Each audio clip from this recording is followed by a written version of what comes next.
झारखंड में इस साल के अंत में विधानसभा के चुनाव होने हैं। भारतीय जनता पार्टी राज्य की सत्ता में वापसी के लिए एड़ी चोटी का जोर लगा रही है। गृह मंत्री अमित शाह हर हाल में रांची का दौरा कर चुके हैं, जहां से उन्होंने मिशन विधानसभा चुनाव का आगाज भी कर दिया। अब इस बीच जानकारी सामने आई कि पार्टी राज्य में मुख्यमंत्री का उम्मीदवार घोषित नहीं करेगी। सूत्रों के मुताबिक बीजेपी सामूहिक नेतृत्व में चुनाव लड़ेगी और बीजेपी ने तय किया है कि इस बार बीजेपी राज्य के अपने बड़े और कद्दावर नेताओं को भी चुनाव लड़वाएगी और इसमें वो नेता भी शामिल हैं जो कि इस बार लोकसभा का चुनाव भी हार गए थे।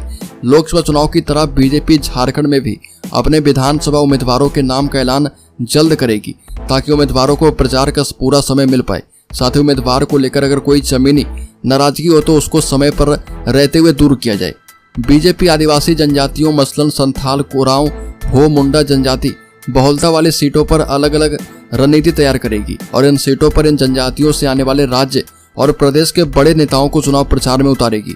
बीजेपी हेमंत सरकार के खिलाफ भ्रष्टाचार के मुद्दे को जोर शोर से उठाएगी और पार्टी का मानना है कि हेमंत सोरेन के जेल से आने और फिर हेमंत सोरेन के मुख्यमंत्री बनने से जो थोड़ी बहुत सहानुभूति अगर रही होगी तो वो भी खत्म हो गई है और इसमें चंपई सोरेन को मुख्यमंत्री पद से हटाने को लेकर पार्टी के एक तबके में नाराजगी भी है।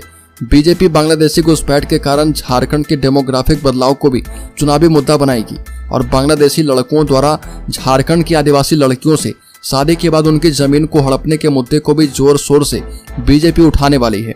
झारखंड में विधानसभा की 81 सीटें हैं और विधानसभा में बहुमत का आंकड़ा 41 है। 2019 के चुनाव को देखें तो झारखंड मुक्ति मोर्चा ने बाजी मारी थी और हेमंत सोरेन की पार्टी को राज्य की 30 सीटों पर जीत मिली थी। कांग्रेस को 16 सीटों पर जीत मिली थी, वहीं बीजेपी 25 सीटें ही जीत पाई थी। तो दोस्तों इस खबर में इतना ही। झारखंड से संबंधित हर एक न्यूज को पाते रहने के लिए सब्सक्राइब करें और बेल आइकॉन जरूर दबा लें।